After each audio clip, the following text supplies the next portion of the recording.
Take your hunting and birdwatching experience to the next level with Alpine Optics. With state-of-the-art technology, chic design, and super functional features, Alpine Optics binoculars and spotting scopes are the ultimate companion for outdoors enthusiasts. As practice-oriented hunters and nature observers, Alpine knows you have to rely 100% on your equipment when stalking, night hunting, and more. Explore their range at alpineoptics.com.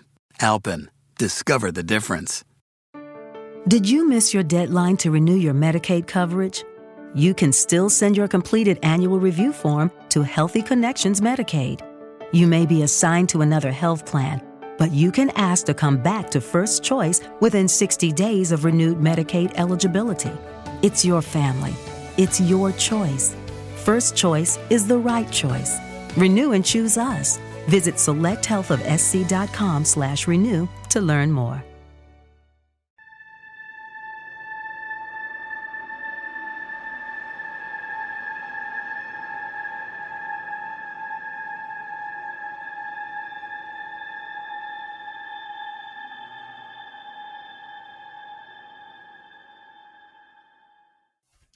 Hi guys, welcome back to another paranormal podcast. This is Matt Harvey with Deep Woods Paranormal. So today we're going to be talking about a little bit more about the jail. And as you guys know, if you listen to my last podcast, I did survive going to Joe's camp and camping on his property. So it was interesting. I don't know how much evidence we actually collected, but I had a lot of personal experiences that I hope I documented on the camera. I have not started reviewing the video yet or the audio. I'm hoping that we got some of the stuff that happened, the tree knocks that happened right next to me, literally within feet of me. I'm hoping we caught that on video.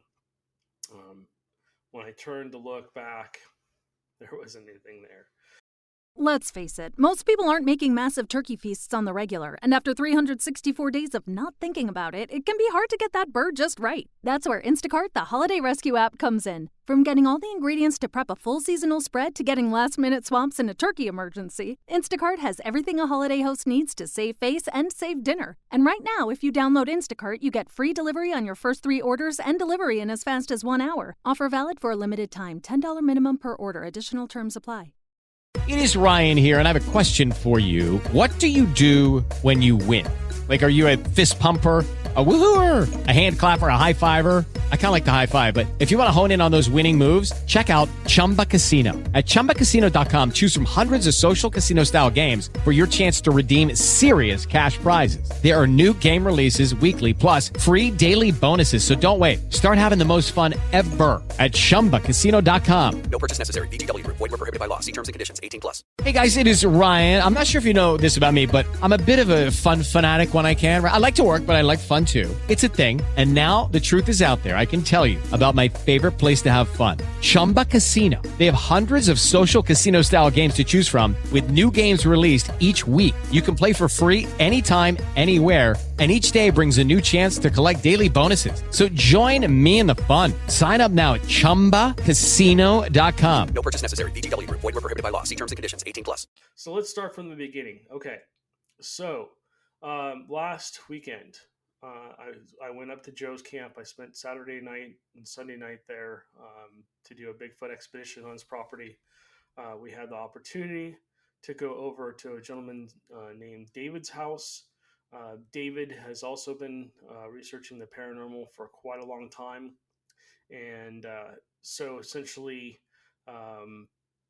we were able to pick his brain, Joe and I, and talk to him. And he blew my mind. This guy's a very, very smart guy, very intelligent. He's been experiencing Bigfoots since he moved to his property, kind of like Joe. He kind of reminds me of Joe, but he doesn't have as much land as Joe. But the forest, he's right across the street from the forest. I mean, literally about 10 feet, maybe 12 feet. It's a very narrow road. So, anyways, yeah, I mean, he told me a bunch of stuff that some of what I had known, some what I hadn't heard. Some of the things he said is that the bigger ones, the larger males, the more dominant male in the pack, um, have these yellow, almost asterisk-like eyes. Their eyes are yellow. They're not red. They're not green. They're not white. They're yellow.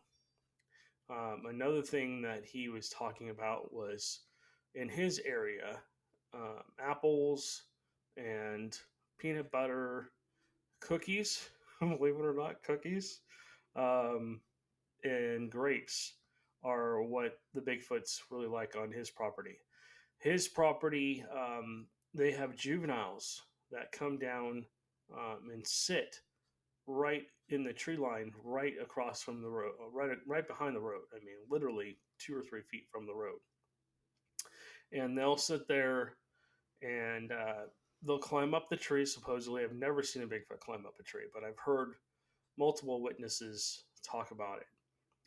So he says that they get up in the trees, and these are juveniles. These are, they're not the big ones. They're not 13, 14 feet tall.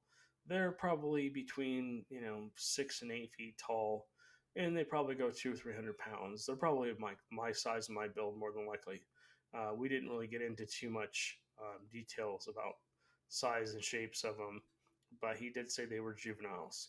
So they come down to his property, and they essentially will kind of make some noises and let them know that they're there. David also owns a few dogs, so I apologize. My phone's going crazy. We are under a severe thunderstorm watch right now, probably to a severe warning later tonight. So we have some weather coming in, possibly.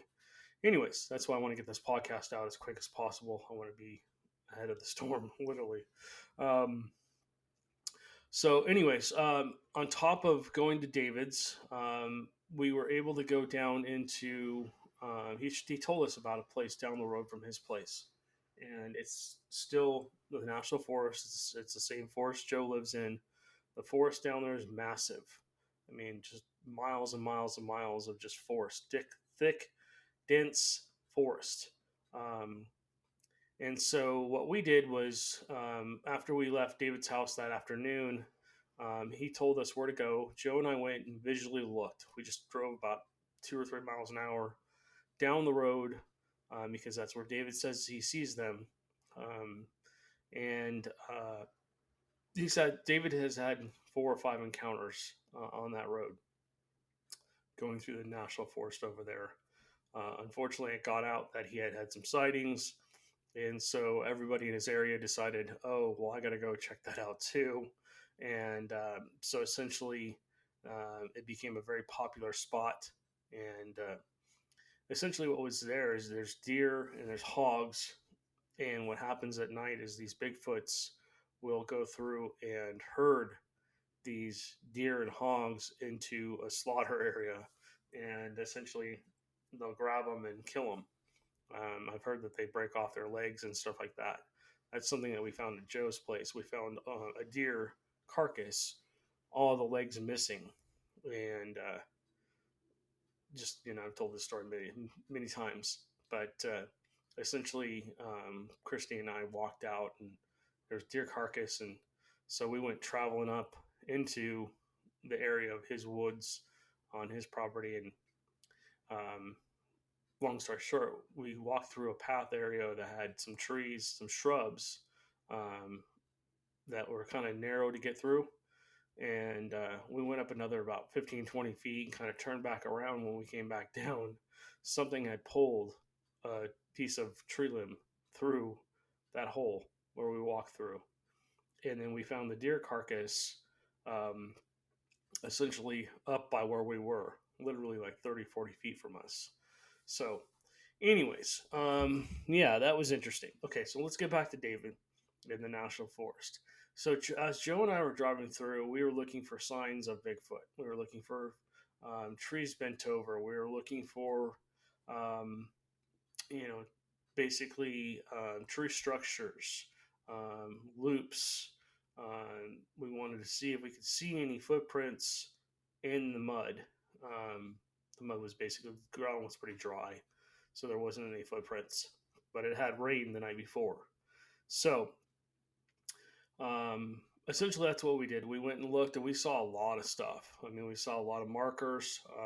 There was teepees where there's a tree that has, basically a dead tree trunk pushed up against it, and all these sticks and stuff, and they form these little structures.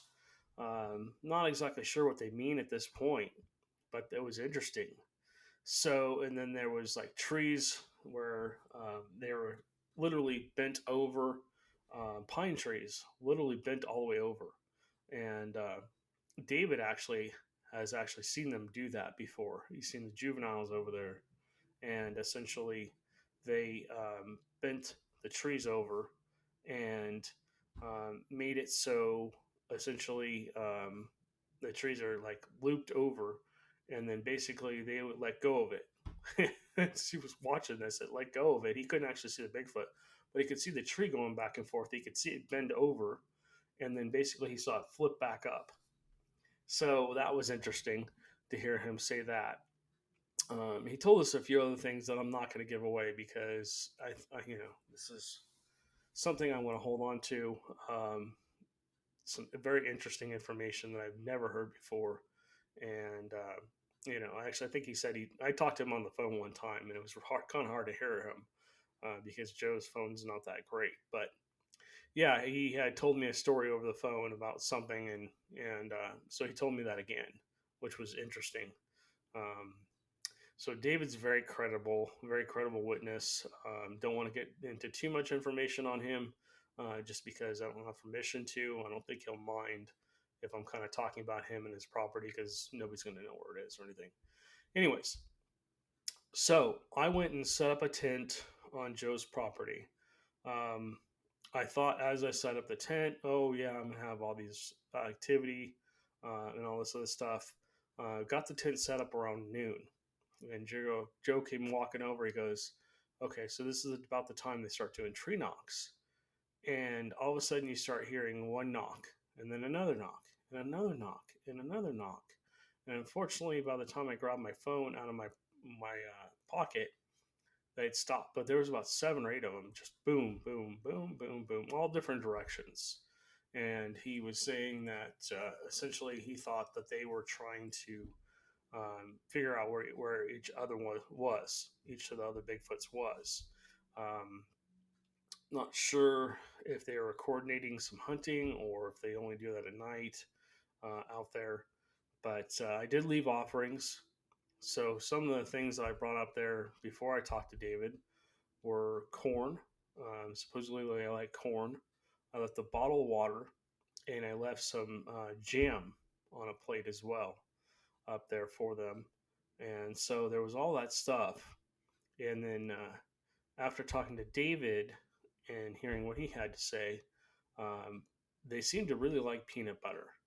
So he told me, take a paper plate, smear the plate with peanut butter, put cookies on top, like Oreos and Nutter Butters, apple slices, and what else did I put on there? I put some more jam on there, some wild huckleberry jam or whatever it was that I heard that they really like, and a few other things that supposedly was supposed to, treat them. And I left that on the third stump.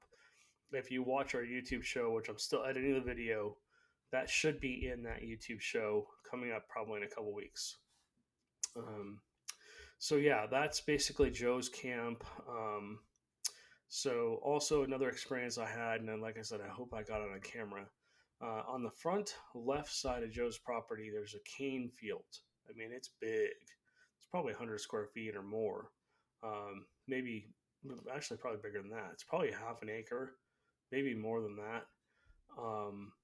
And then basically that leads basically to his fence line on the front of his property. And then there's the road. And then if you cross the road, there's more trees and stuff on the other side. So essentially what I was doing, I decided to walk back down there and try to see if I could go through one of the holes that they had created. Like the bamboo literally was split about 3 or 4 feet wide. So I decided to go trekking through there. And as I'm trekking through there, I hear a crunch. And I looked around. I'm like, wait, where are the dogs? Dogs weren't with me. They were up. I could hear them up by Joe's camp, about 100 feet or so away. And so as I'm sitting there, I'm going, okay, what the hell just stepped on a branch? And then a few minutes later, I hear a tree knock, literally maybe 10 feet, 15 feet away from me to my right. Looked over there, had the camera rolling that whole time, so I hope I got it. If you're watching our YouTube channel, be looking for that. But God, the bamboo, God, there's bamboo bent over everywhere, like snapped at the base, still green. Just something I tried. I grabbed a hold of the bamboo and I tried to twist and turn this side. It doesn't move. But something just snapped it right off. I mean, twisted and snapped it off. Snapped it off. Excuse me. And then basically there was like bamboo, a piece of bamboo, where the trees were basically lined up in almost in a row, and something had taken in that one of those pieces of bamboo, one of the long branches, or maybe even one of the stalks, and weaved it through the tree trunk, the trunks of the bamboo in a straight line, perfectly straight line, perfectly level. And next to that was another large piece of bamboo leaned against a piece of bamboo, another bamboo trunk that was alive. And then there was all these other sticks and stuff leaned up against that in a teepee like fashion. So essentially, I walked around there that whole time. Another thing that kind of creeped me out, but also was cool, that night, Saturday night, my first night there, I finally went to bed around, I don't know, 1 or 2 or something like that. On Joe's property, they're the most active. They're active all the time. I mean, Joe sees them during the day and hears them at night and stuff like that. But they're most active between 10 and 6 a.m. And I think the peak hours are like midnight to like 4 or 5 a.m. because they know Joe's usually asleep in his camper at that point in time. So essentially, I woke up around 2 and basically needed to go take care of some business. And as I'm laying there, it was freezing. It was probably 27 degrees, 26 degrees. I think it was colder than that. According to my phone, it was 27. No cell phone reception on this property for some weird reason. Excuse me. Up to this point, I've always had cell phone reception. I've always been able to do, some Facebook Live or anything. So I apologize, guys. If you're on our YouTube channel or Facebook channel, I was not able to do anything. I couldn't get anything. I couldn't get a signal anywhere on his property. I had to go miles away from where he lived just to get a signal. So I couldn't do a live investigation, unfortunately. I apologize for that. So anyways, getting back to my story. So it's about 2 a.m. I wake up and it's freezing. And I'm like, I don't want to get out of my sleeping bag. I was cold inside my sleeping bag with jeans on, a heavy jacket, and a beanie with my hoodie up, and I was cold. So I was like, okay. And then something brushes the side of the tent right where I was sleeping. It like pushed the side of the tent in, and I didn't do anything. I didn't make any noise. I was like, okay. I wanted to see what would happen after that, but something was playing outside of the tent. I could hear it walking around, and so I waited about a half an hour, and it died down. And I really had to go to the bathroom, so I had to walk out and go down to his little outhouse. And so I walked. As soon as I go to unzip the tent, you hear the zzz, there's this squawk, and it wasn't a whoop, and it wasn't a scream. It was somewhere in between. Some kind of like almost like somebody just screaming bloody murder. But it wasn't like a female scream. It was like nothing I've ever heard before. and it happened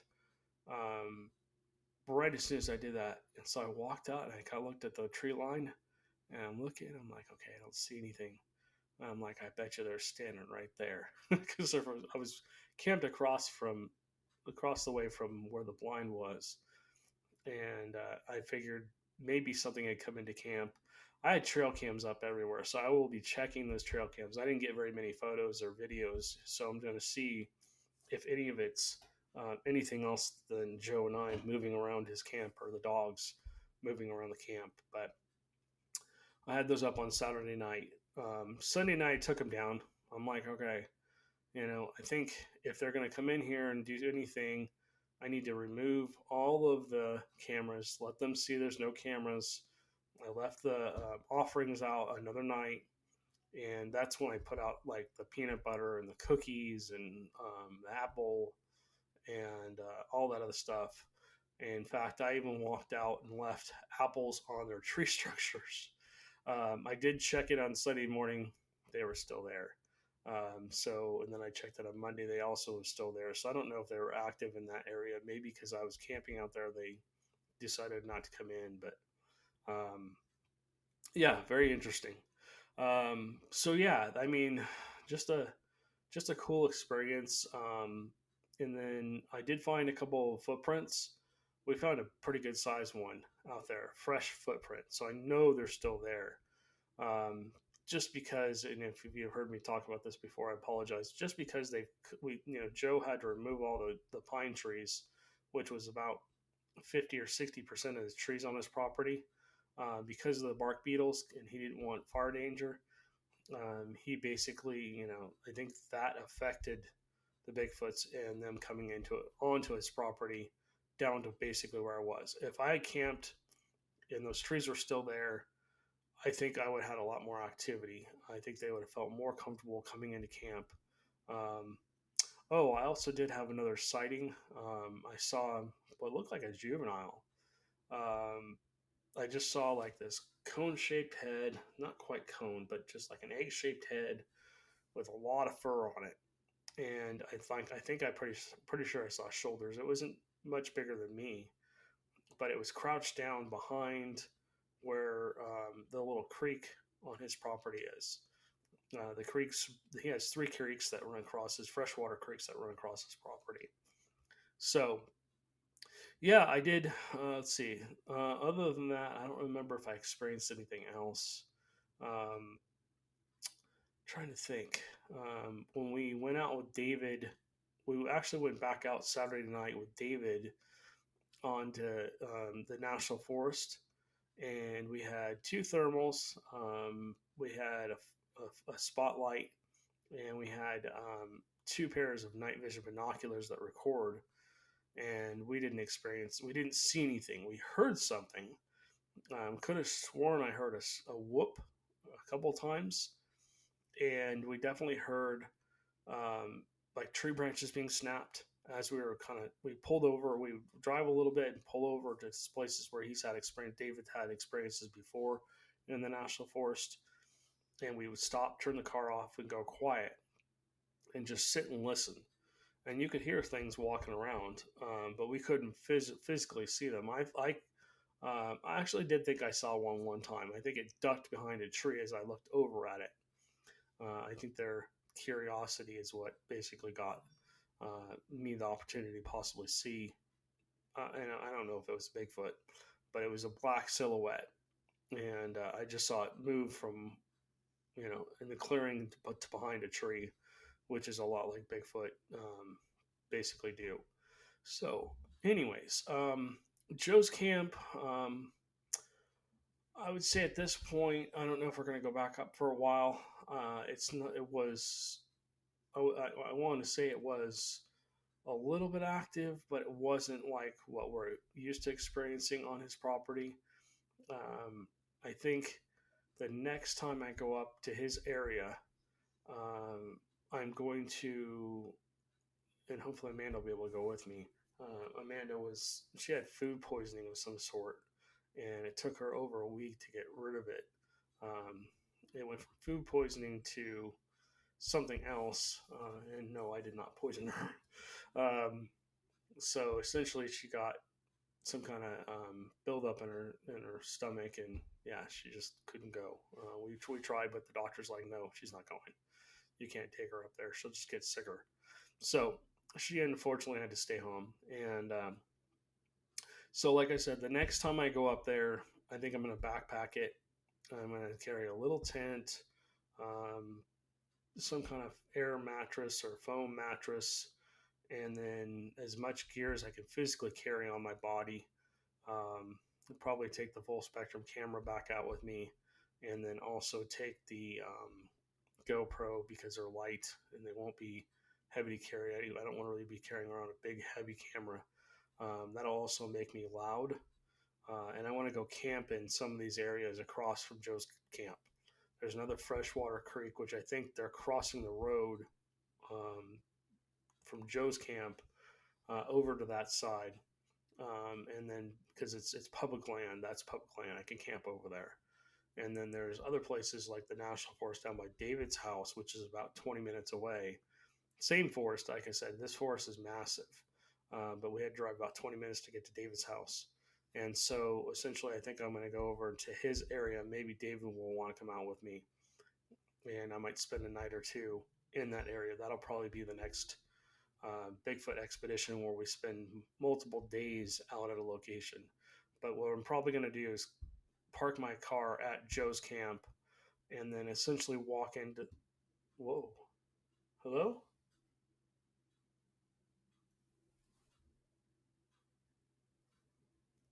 Whoa. I don't know if you can see that. Something just said something right to my right ear. Hello? I've got goosebumps from head to toe. I'm sorry, I didn't understand you.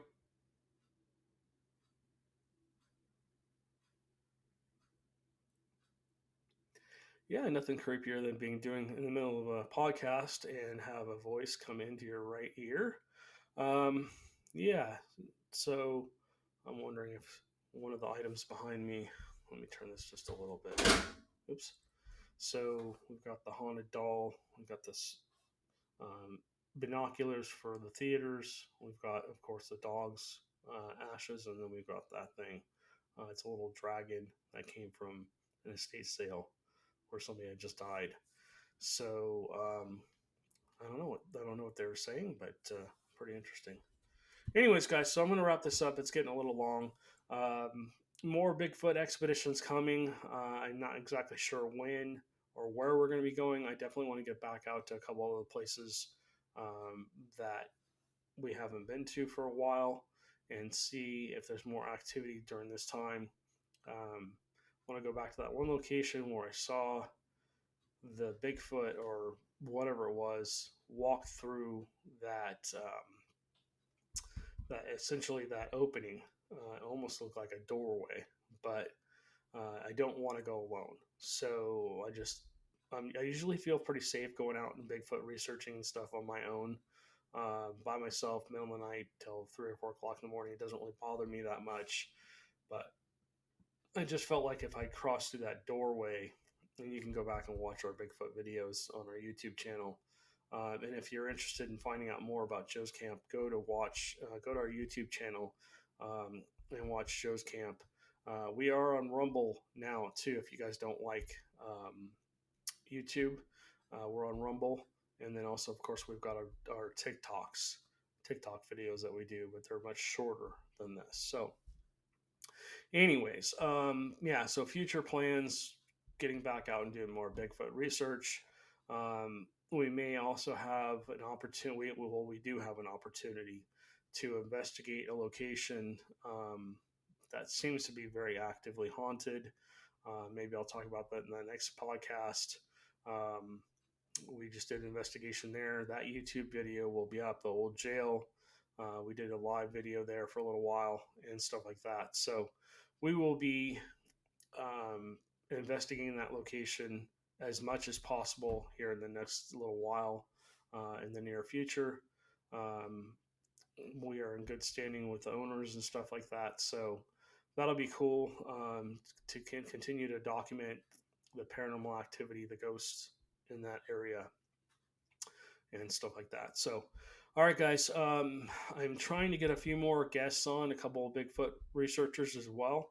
I want them to come on and tell their story. If you guys are listening and you've had a Bigfoot experience, we don't need to use your name. You can be completely, off the grid. We don't need. You can be in incognito mode. We don't need your name. We don't need anything else. Just come on and tell your story. I mean, if you're a Bigfoot researcher, please contact me. All of our information is on our website, deepwoodsparanormal.com. And you can basically contact us there. We'd love to have people on our show. So, all right, guys. Well, thank you guys for listening. I appreciate you. Next week, we'll probably either have a guest on or we'll be talking about some ghost stories. I know Amanda and I were talking about sitting down and talking about all the places we've lived together, because we've always had strange activity. Just had whoever that was, a male entity talking to my right ear. I didn't know there was any male entities here. So, we'll be talking about some cool things coming up. So you guys stay paranormal. Amanda and I try and make the paranormal normal. And we appreciate you guys. And we'll talk to you guys soon. With the Lucky Land Slots, you can get lucky just about anywhere. This is your captain speaking. We've got clear runway and the weather's fine, but we're just going to circle up here a while and get lucky. No, nothing like that. It's just these cash prizes add up quick. So I suggest you sit back, keep your tray table upright, and start getting lucky. Play for free at LuckyLandSlots.com. Are you feeling lucky? No purchase necessary. Void where prohibited by law. 18+ terms and conditions apply. See website for details.